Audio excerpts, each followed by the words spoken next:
will pass. A love once felt seems to be lost.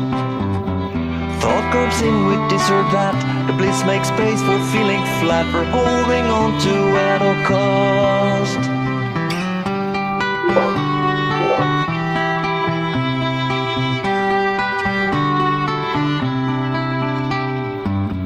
It's so simple, it's bizarre. Love is who you really are. Love is freedom, love is truth, love is consciousness, it's you. You're not that old repertoire. There is nothing outside of love. There is only you. Everywhere you look, everything you touch, every experience, it is all a plain you.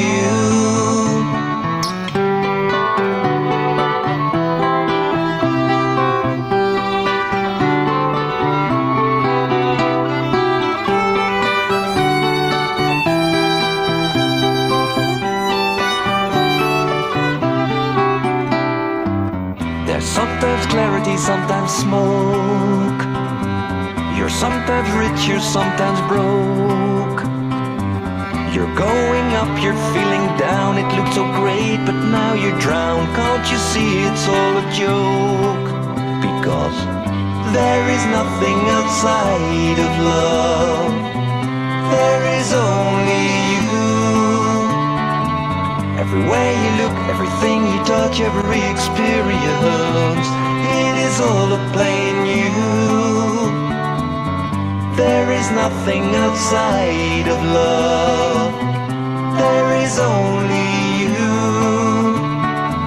Everywhere you look, everything you touch, every experience, it is all a plain you. It is all a plain you. It is just a game in you.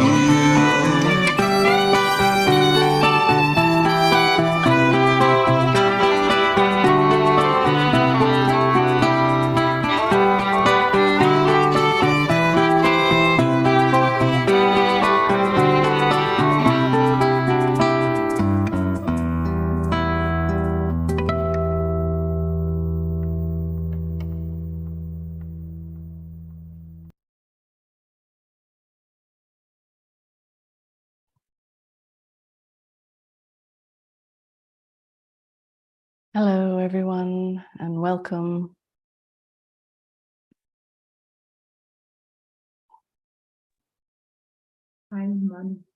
Are we only two? No. Sorry, I'm just going to mute whoever's talking. Yeah.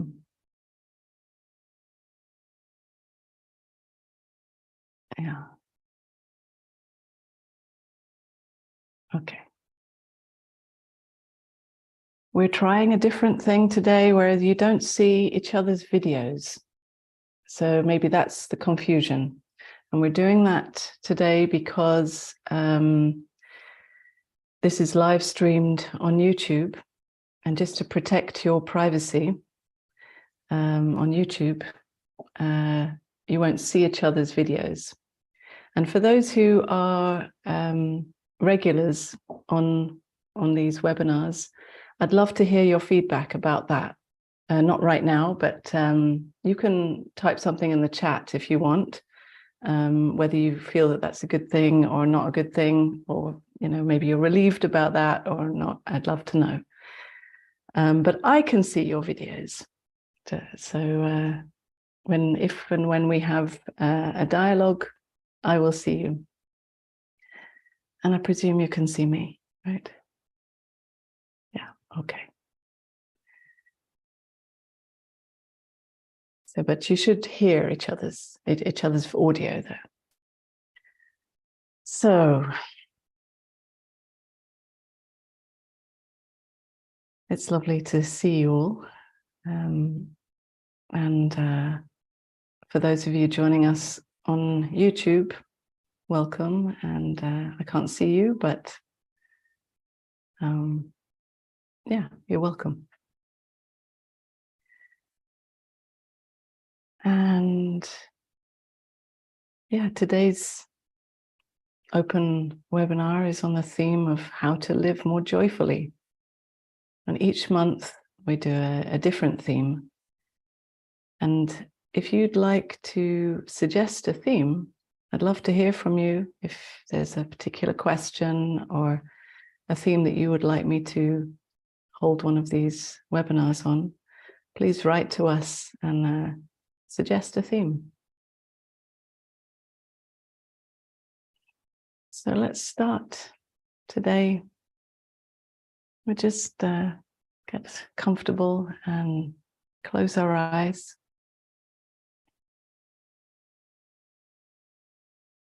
Take some deeper breaths.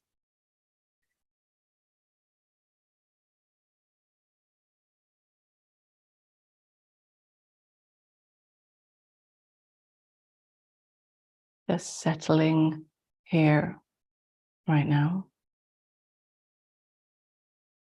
Letting go of whatever else was happening in your life before coming to this webinar.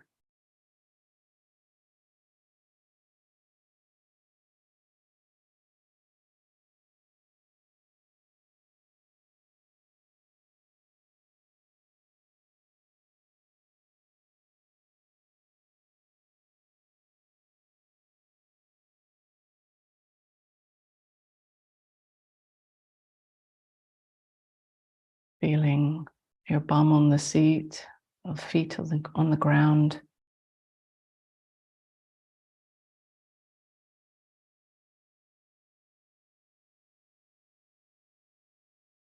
And then taking a moment to just scan this body, just noticing how you feel right now, physically, emotionally, and mentally.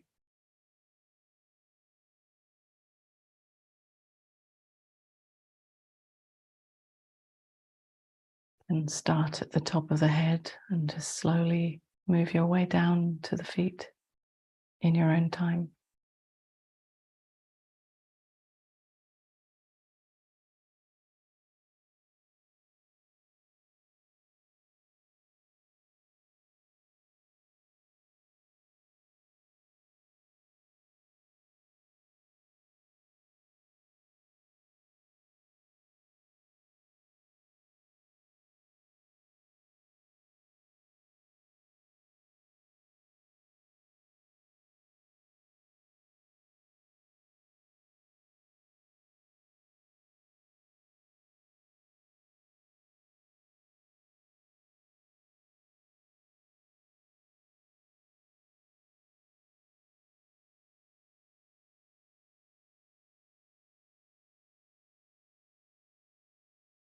Just consciously acknowledging whatever is here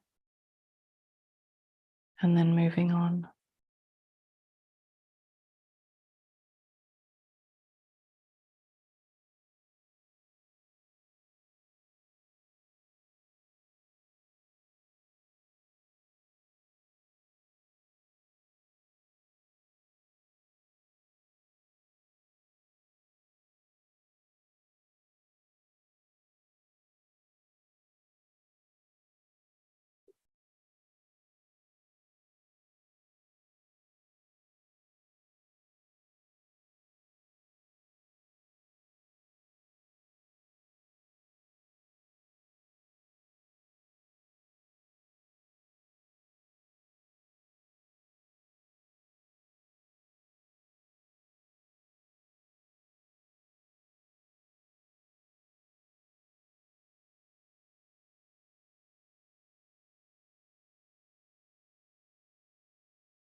And when you reach your feet, you can just really feel those subtle or not so subtle sensations in the feet.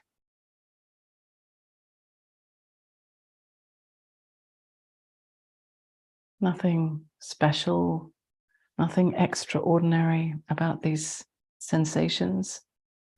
And yet, in these very ordinary sensations of the feet, When we bring our attention to them, they come alive. There's more energy there,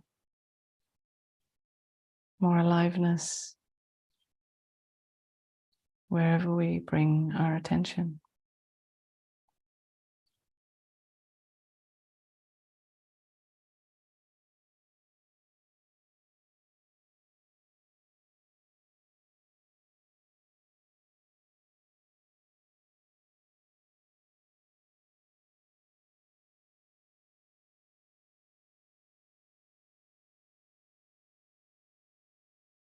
And we can scan this body once again, but this time really noticing how when we bring our attention to each body part, that there's more aliveness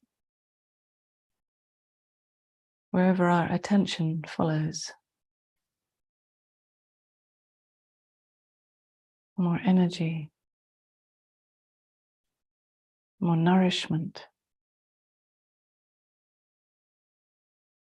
It's like each body part or each area of this body is grateful for the attention that it gets.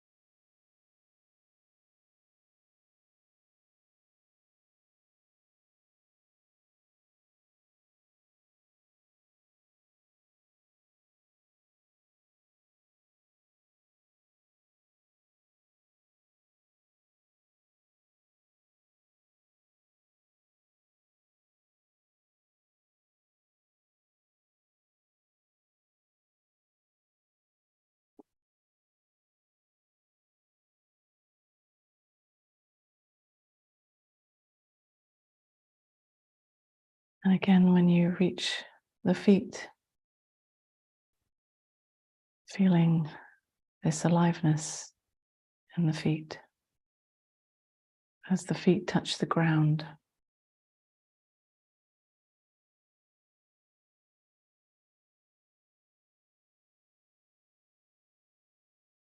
The whole body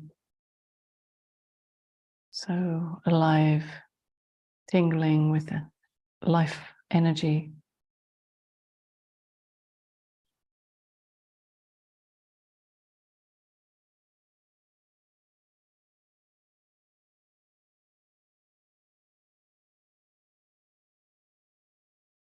And bringing the attention to the breath. And also with each breath, bringing our attention to the aliveness flowing in and out with each breath.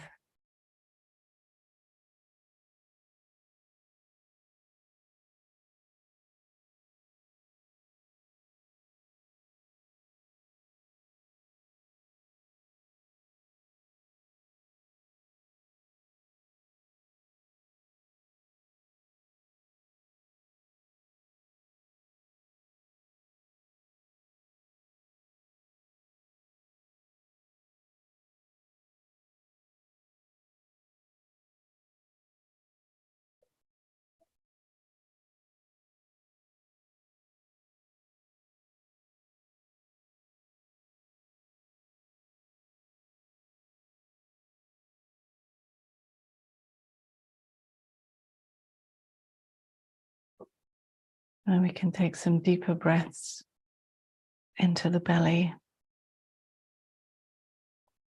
With each breath feeling more present here, aware of this sound, aware of this body, just the way it feels right now. The whole experience, just the way it is.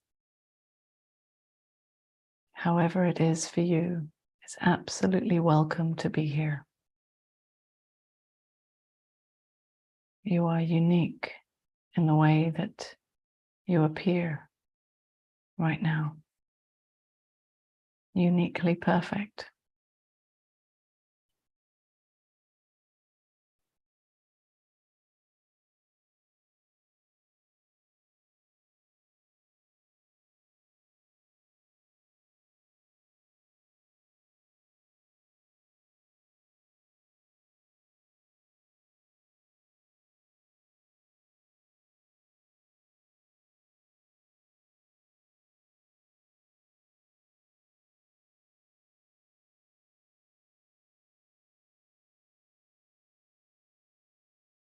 And when you're ready, we can open our eyes.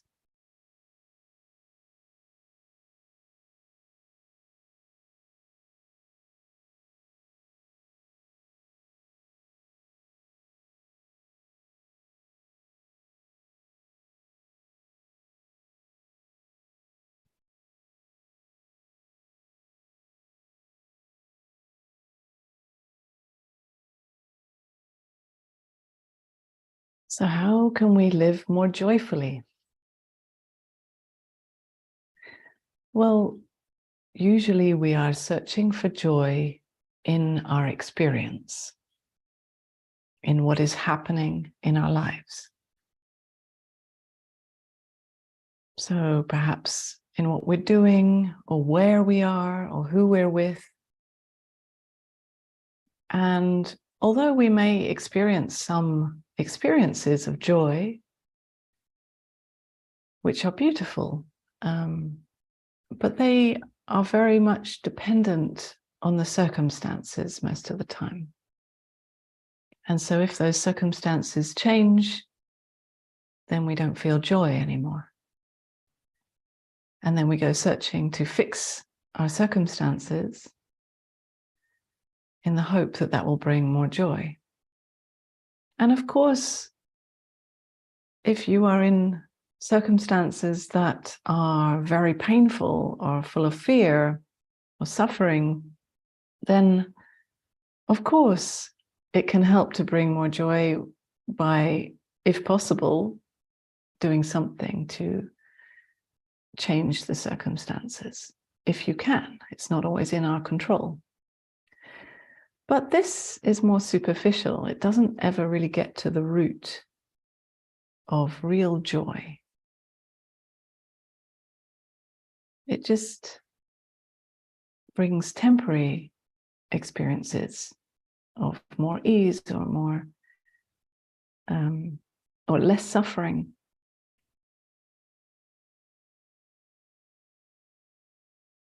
Real joy is not in the way that the mind necessarily perceives joy.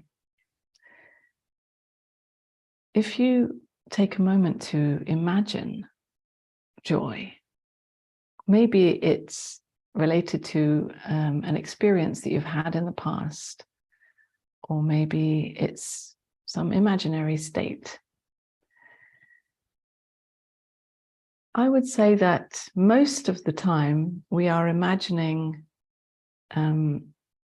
a more, let's say, an excited high state.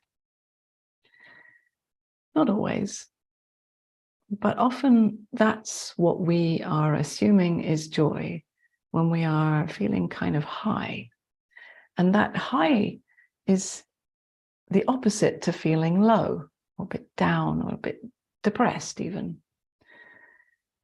And so often we are flip-flopping from feeling down to feeling high, and then feeling down again, and then chasing the high.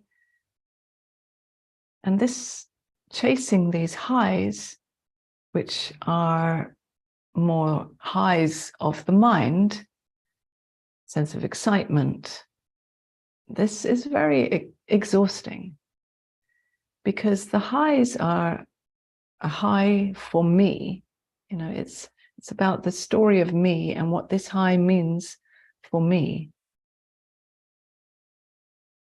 What kind of a person it makes me. how it feeds into my identity. And then when we lose the high, when it changes to the low, also that low is being made to mean something about me and my identity. And these highs and lows are suffering, basically. It's the endless cycle of suffering, chasing the highs, running from the lows. So true joy is not to be found in this cycle. And this is quite radical, really, because what I'm saying is that true joy is not an experience. We may have an experience as like a byproduct of acknowledging what is beyond all experiences. We may have these beautiful byproducts of what we might call joy or peace or bliss or love. But those are more byproducts.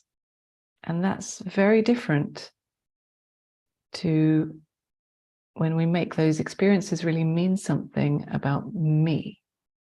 When we see that they are byproducts, then we don't give them too much meaning. They don't mean anything about me. They're just something to enjoy, for sure. Why not? But that's not the point. You know, the experience of that byproduct is not really the essence of joy. The essence really is consciously acknowledging what is beyond all experience. When we consciously acknowledge this, this is answering our deepest longing, our deepest call home to ourselves. This is waking up to the truth of who we are consciously.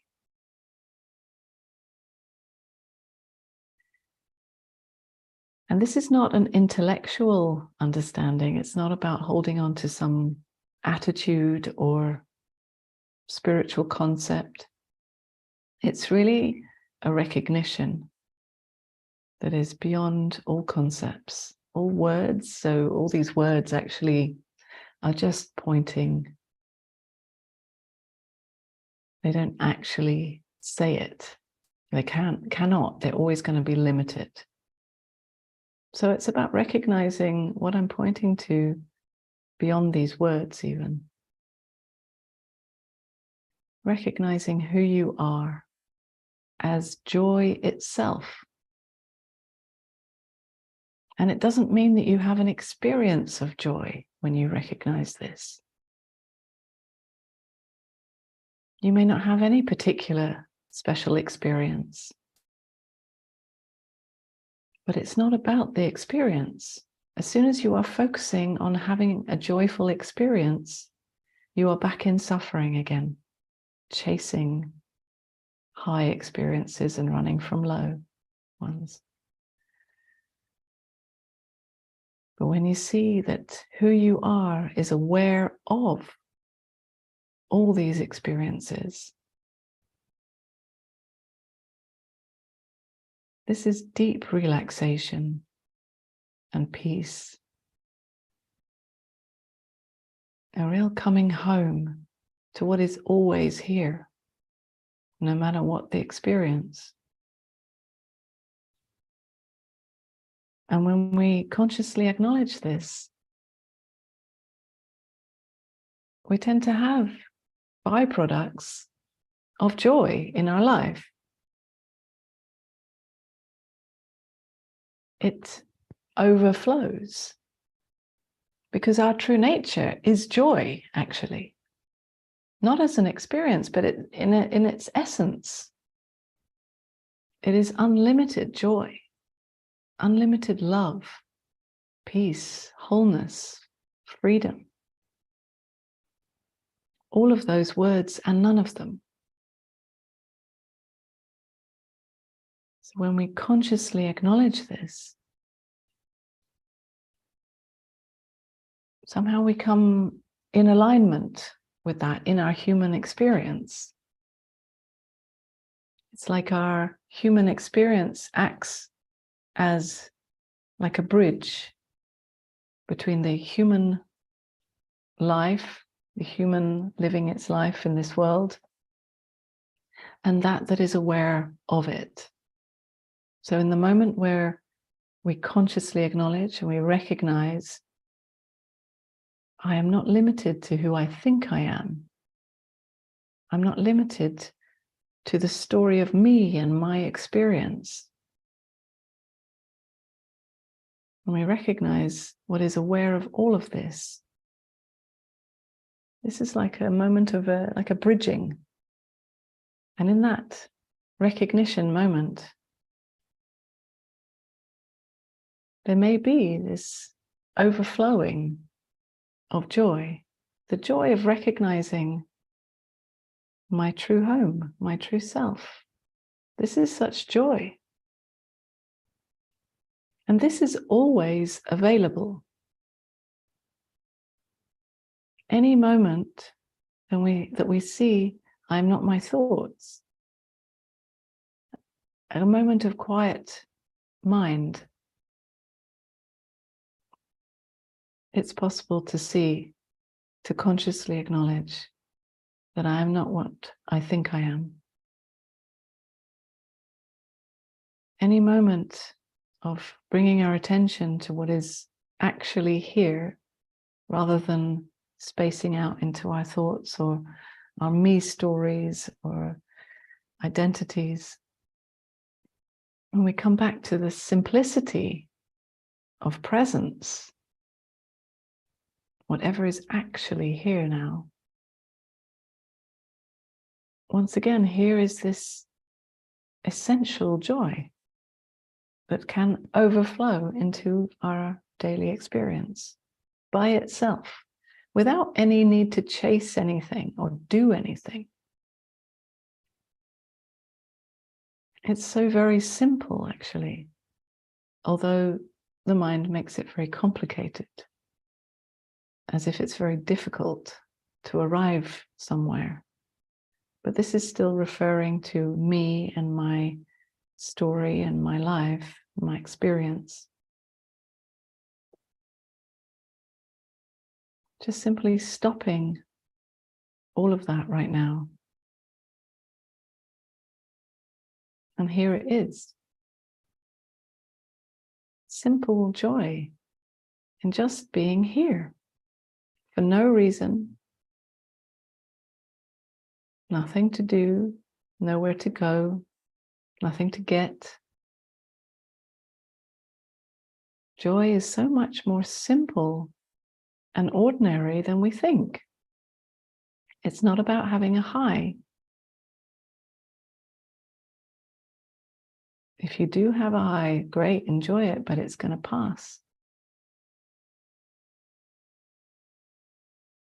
It can't be relied upon.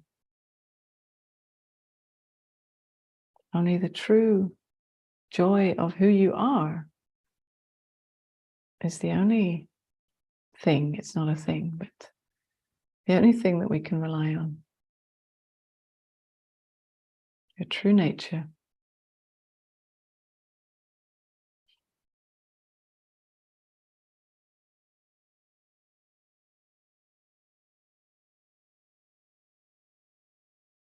So I'd love to hear from you.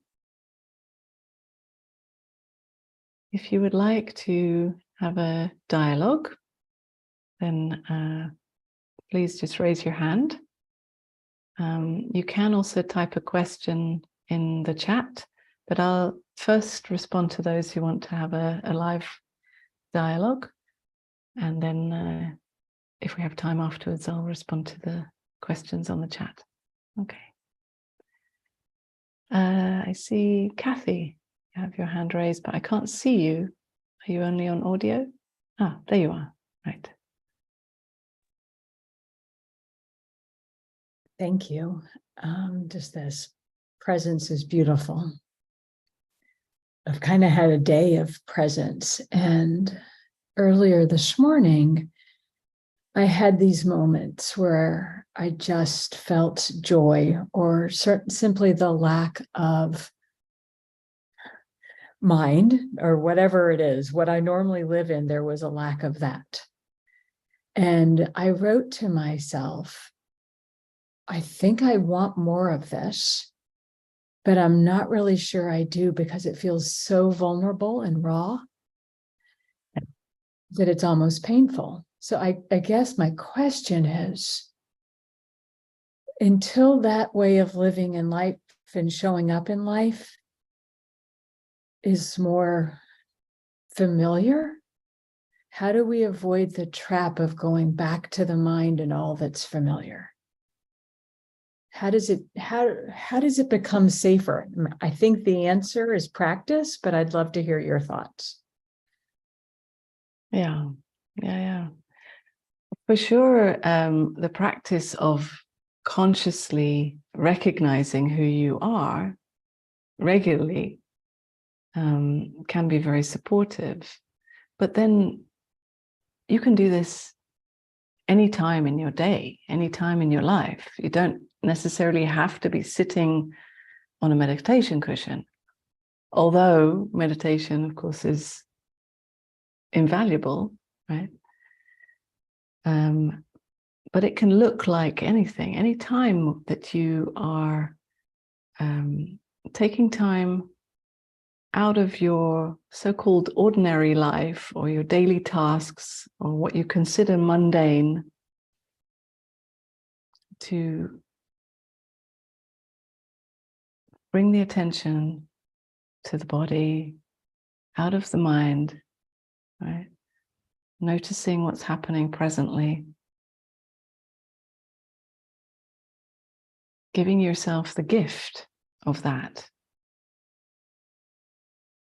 And it may be that you spend the time moving the body, but in a very conscious way. It may be that you're still.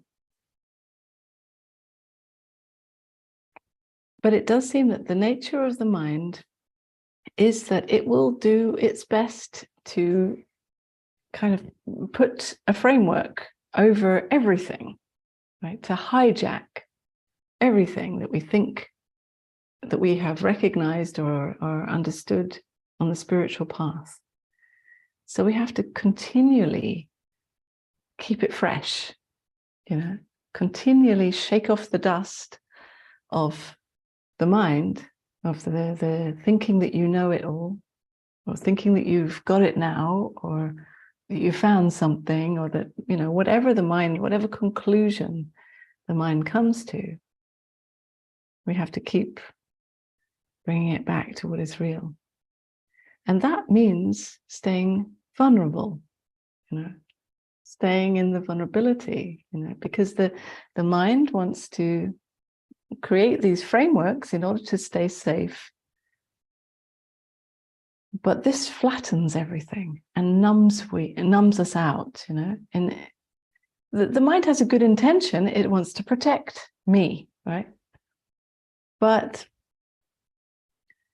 this also suppresses the aliveness.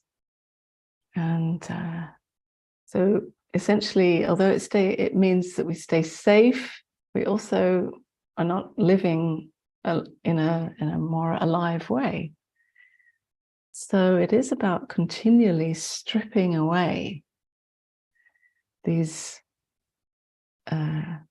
conclusions of the mind and staying in the vulnerability and learning to live in this raw vulnerability in our lives. That is actually where the joy is. It might seem unsafe, and it is, but at the same time, knowing our true nature, this is the real safety. Nothing can be disturbed or hurt there.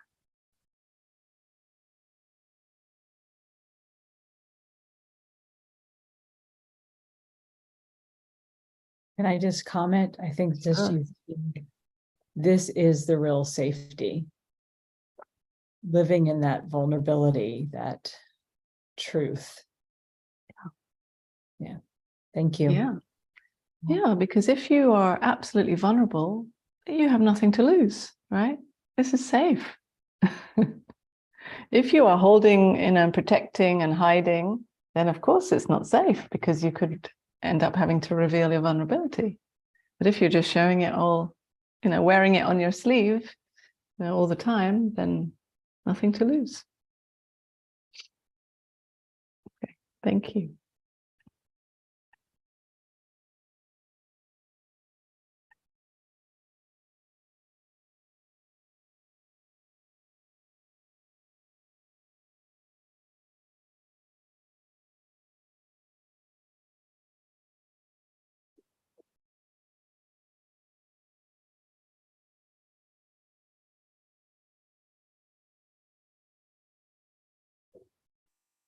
Rose. Hi. Hi. Yeah, I wanted to ask about resistance. Okay. I don't really know how it fits in, but I feel like there is, I don't know what the resistance is. So just when you spoke about not having anything to lose, I kind of felt this kind of opening and then this kind of tightening.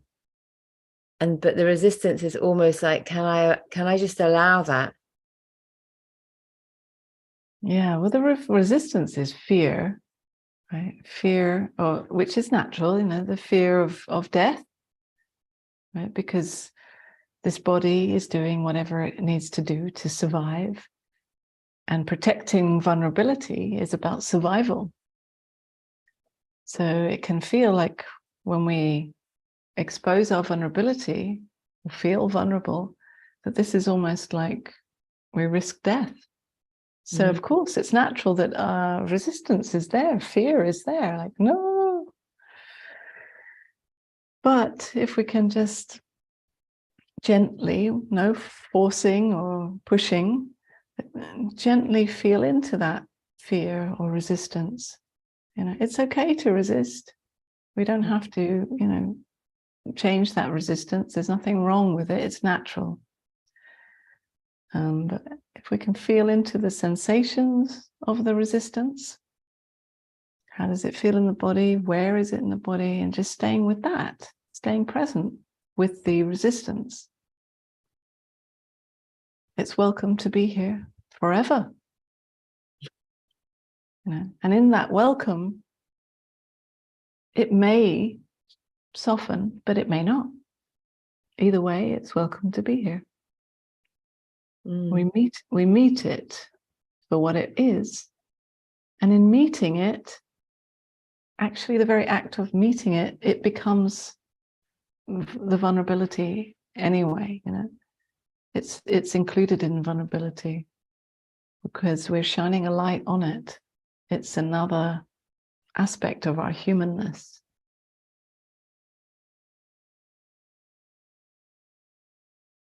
Yeah, I like that, because that helps me kind of break it down, to go gently and not get that kind of tightening, but just to kind of feel the tightening and then be with the tightening and then just breathe again and take the next step. Yeah. And I love that it always comes back to this fear of death. Yeah, it's always about life or death, right? Yeah. It doesn't seem like that most of the time, but yeah, we're walking at this thin line all the time between life and death.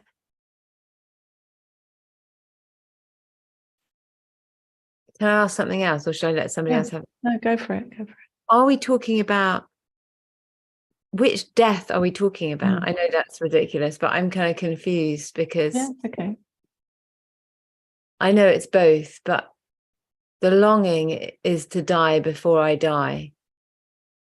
But I think we're talking about that, aren't we? Not the death. Well, in a way, we're talking about both. Yeah. Because the programs of this body are to protect against death of the body, right? Okay. And even like when we expose our vulnerability, this can feel like we risk the death of the body, even though we know maybe logically that this is not going to be risking death. It's just, you're physically fine. You're just perhaps having to expose your vulnerability in a more an emotional or, in another way. But these old mechanisms, protection mechanisms, are there based on survival. Right? So that's the one thing. And then, the other side of it is that if we are staying safe, always trying to avoid the death of the body, we are never really coming alive and living fully in this life.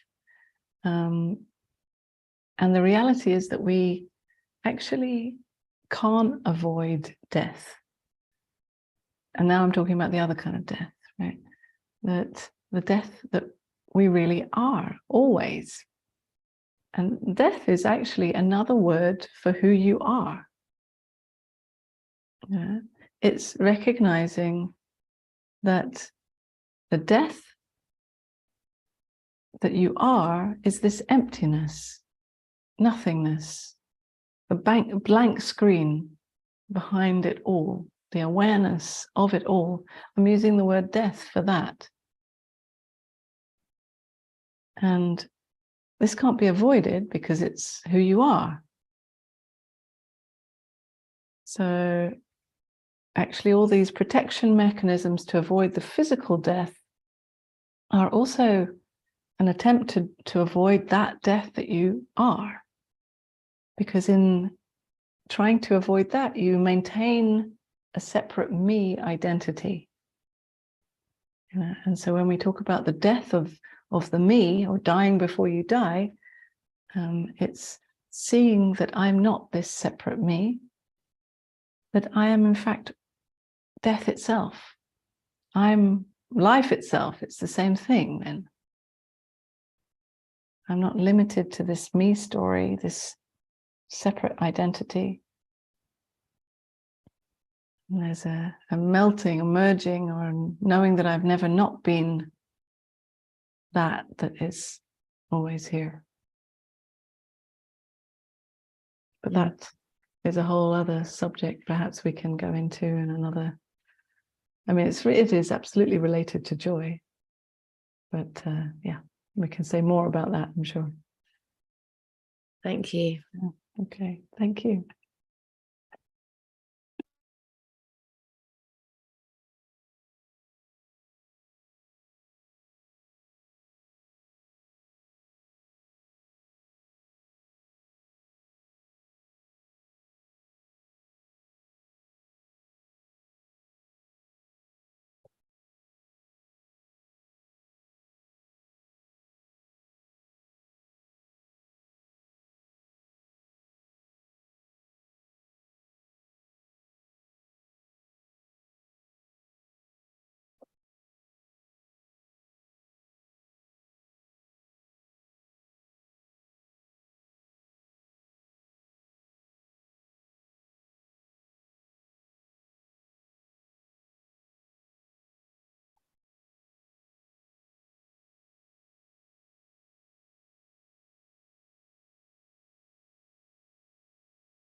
Is there someone else who would like to ask something or have a dialogue?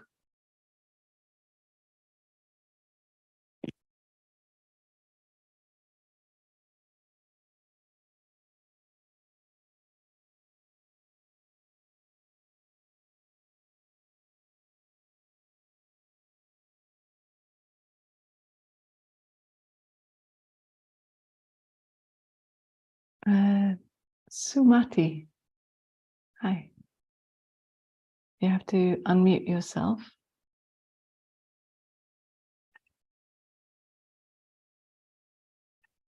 Okay. Can you hear me now? Yes. Yeah. You talked about that space that we are, that emptiness. And when I am in that space, it's very frightening. And there's an extreme feeling of aloneness.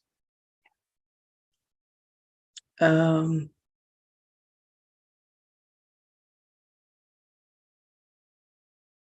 the one hand, I try to comfort myself about the aloneness, and yet I think I'm afraid to go to be there. Yeah. I mean, the reality is that you are alone. Mm-hmm. And I can understand that you feel afraid, because on the human level, it's very natural for us to want to be with others and to want comfort from others.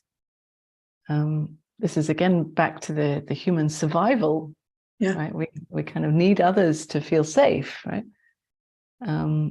But facing your true aloneness, we again face the reality that although we may be surrounded by others, essentially we're always alone. So it's just a matter of acknowledging the reality. There's nothing scary in it. I mean, I know for the mind it can seem scary, but essentially there's nothing scary in it, because you've always been alone. So it's nothing new. You know this already. It's always been the case. It's always been that you've always been alone. You're just consciously acknowledging that. Yes, but it is still very hard to deal with. So the mind finds it hard, but you don't find it hard.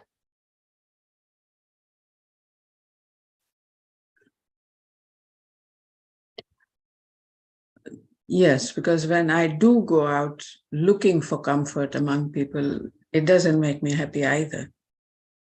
Yeah, of course. It doesn't help. Even if you have your best friend or perfect lover, or someone that really meets you, it will be beautiful for sure. We love people, but it always has its limitations. Yeah.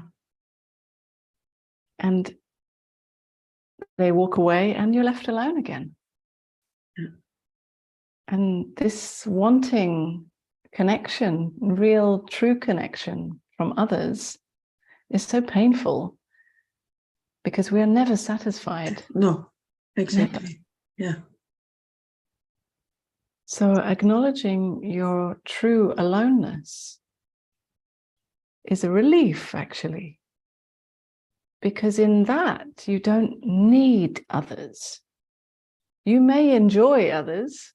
It's not that you should isolate yourself from others. No, you can enjoy others, but you don't need them for comfort or for, well, of course, if you're going through some hard time in your life, of course, it's always lovely to have others give you a hug or tell you that they love you. That's always beautiful. But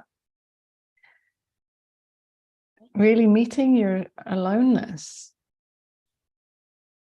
then this needing connection from others is not there. You're okay in your aloneness because you meet the reality, and the mind says, I want comfort, I want the others, but beyond that, there's a peace in that aloneness.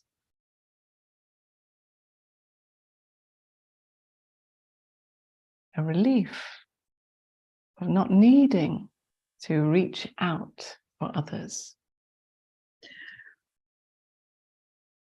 Is there a kind of antisocial or kind of feeling to not needing, or is it a mind thing? That sounds more like a mind thing. Yeah. It's not that you need to be antisocial. But Or unsocial, yeah. Yeah, or unsocial. You don't need to be unsocial or social. You know, that's not the point.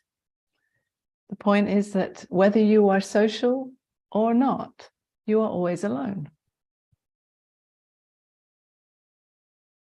So you're just consciously acknowledging that. You know, and this is something you can experiment with. You know, when you're alone, you feel that aloneness. And then when you're with other people, check if you're still alone or not. You know, your mind Yes. will say one thing, but you can check what's real. There's something that doesn't change. Mm.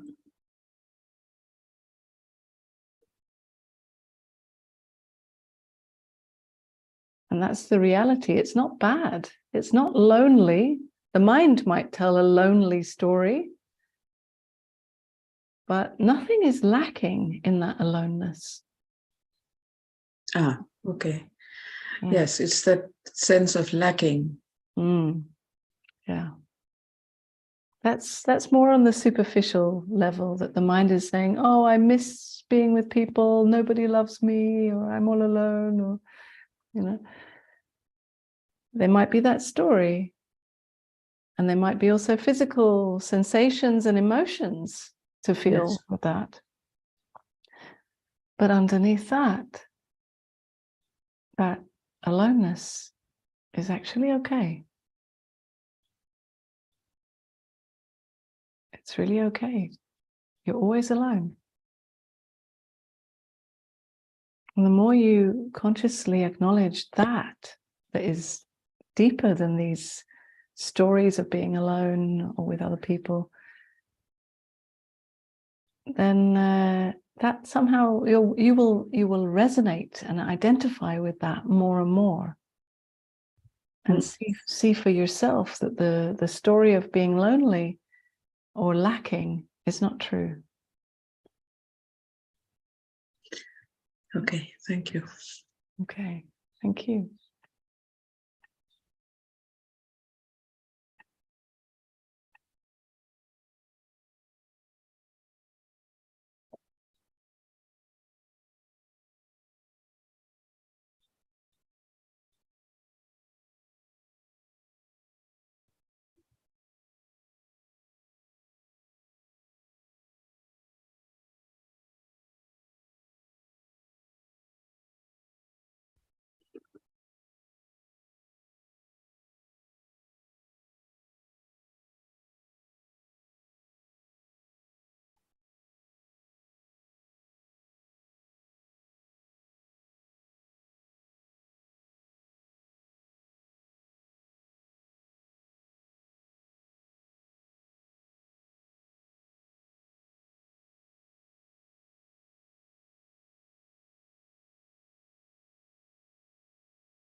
Well, I have a few comments or questions in the chat that I will respond to.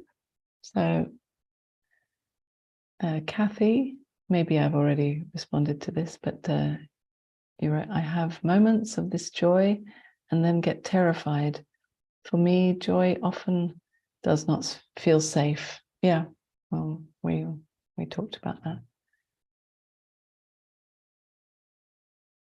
Yeah, I think also that's related to this aloneness that we were just talking about as well. Okay, and then Marit. Hi, Unmani. I've had moments where I'm feeling frustrated and hopeless. And still at the background, there's joy and gratitude for being here in this body, living this life. Like being happy and miserable at the same time. Is this more or less what you're talking about? Yes. Yeah, it doesn't make sense for the mind. How can you feel frustrated and not homeless, maybe also homeless, but hopeless, and at the same time knowing that essential joy and gratitude beyond it all? Yeah, it's such a paradox.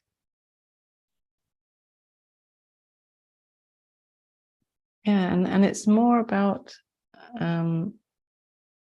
identifying with the awareness of the experience of frustration or hopelessness, rather than the experience of frustration or hopelessness being my experience. When you identify with that awareness of it all, then you're watching the frustration and hopelessness, and you might feel it intensely. So it's not that you don't feel it.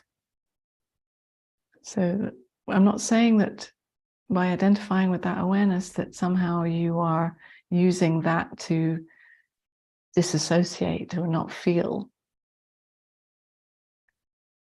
So you might feel it, but at the same time, there's a sense of knowing that it's all arising in who you really are. And who you really are, you might call joy or gratitude. And there's a sense of, you might call it that also because there's an expansiveness in that. There's an expansiveness that includes every experience, no matter what. And just the very fact that it's included is this unconditional joy and gratitude. I'm not saying that you need to be grateful for feeling hopeless or frustrated. Yeah? So you don't have to try to feel these two conflicting feelings at the same time. That's another mind game. But you can just notice that in every uncomfortable experience, there is always the awareness of it. And from that awareness, there's, in some way, you're okay. In the same way as we were speaking about aloneness. Even beyond the feeling and the story, the mental story of feeling lonely, there's an okayness that is beyond it all.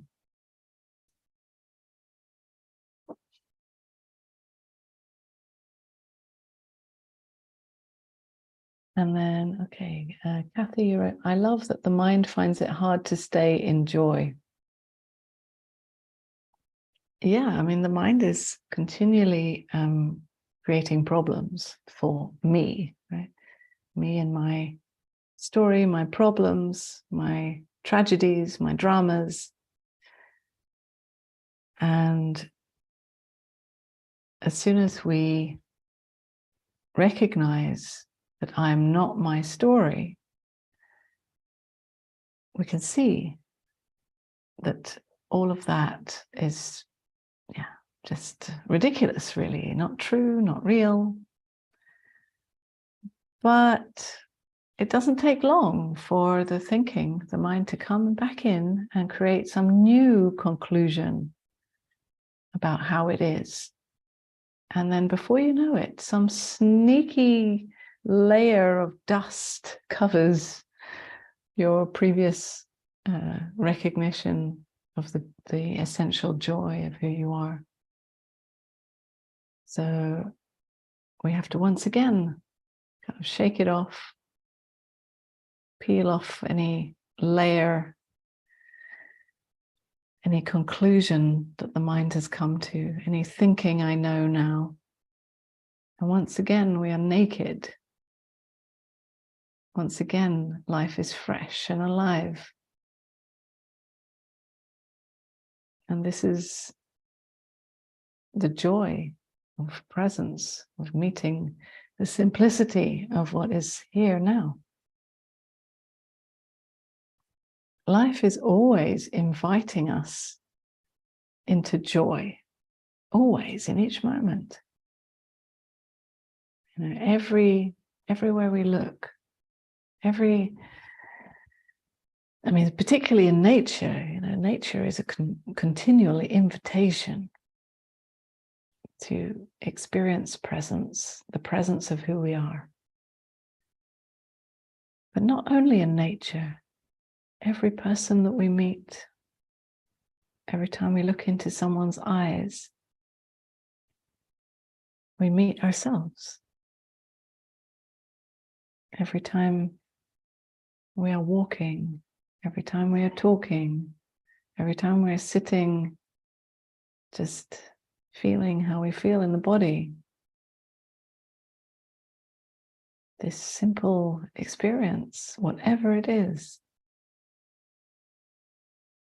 it's always calling our attention to consciously acknowledge that I am alive. I am life itself, in fact.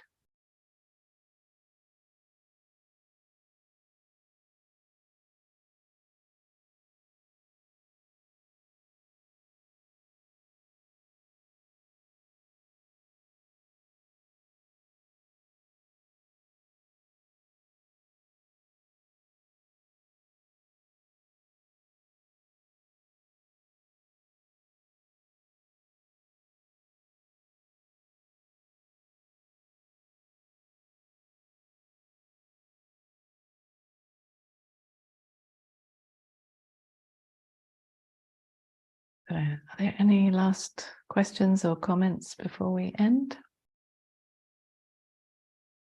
Jan, thank you so much to you too.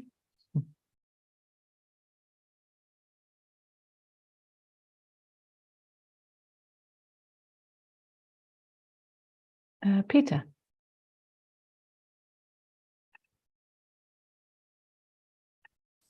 Yeah, hi, Unmani.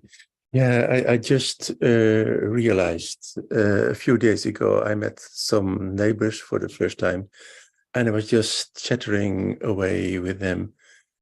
And more, I realized what am I making a fool out of myself? What am I saying?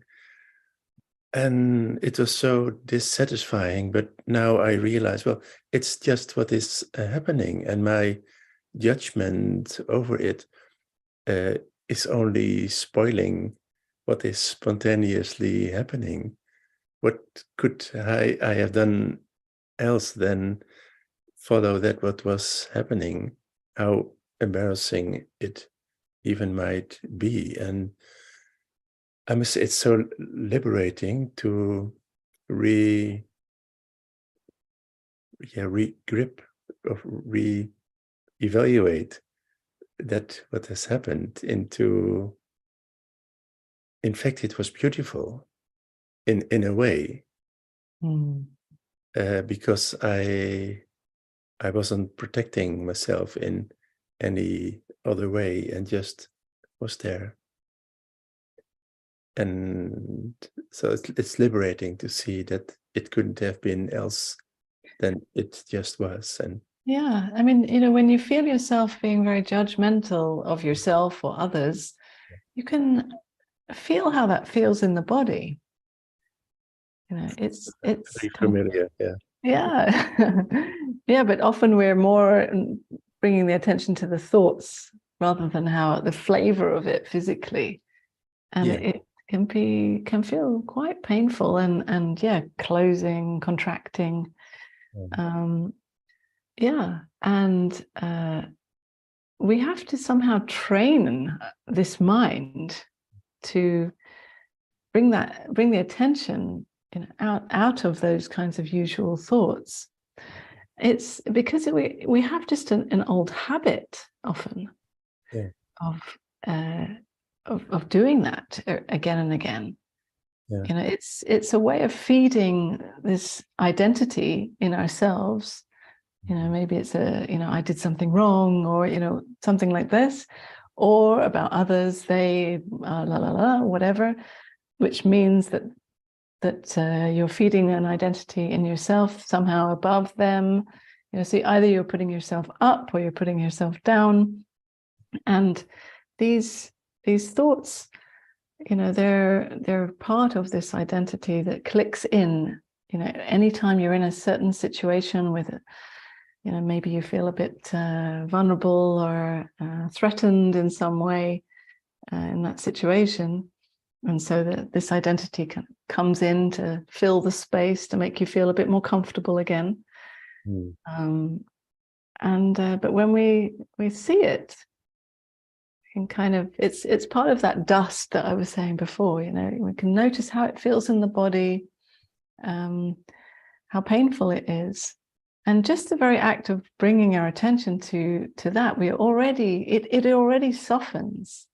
It already becomes more available and available for the bigger picture. We become more sensitive, not only to ourselves but to others, and we can see that actually this is just an old story. It's not relevant for now, an old protection mechanism.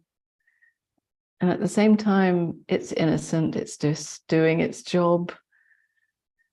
But it's suppressing. When we believe that story, it's kind of suppressing the life force in that moment, where actually we love to stand in what is true and real and meet others in that, even if it's uncomfortable.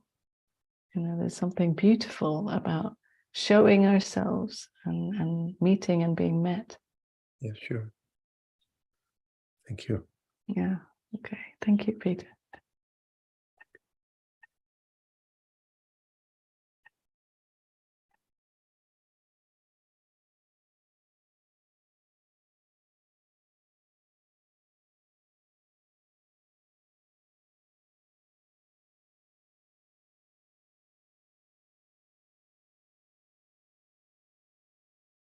Mm-hmm.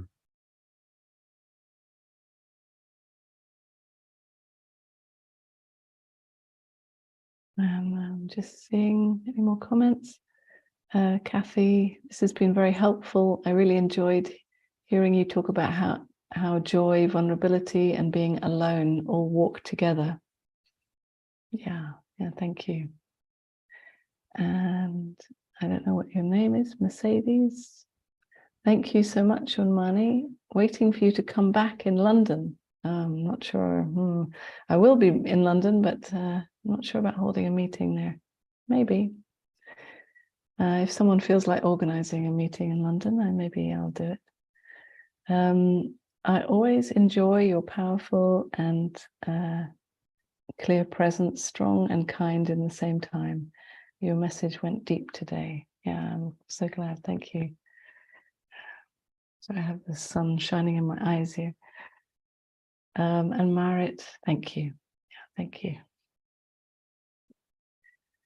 Well, we'll end there for today. And I just also want to tell you, first of all, thank you to those who made a donation.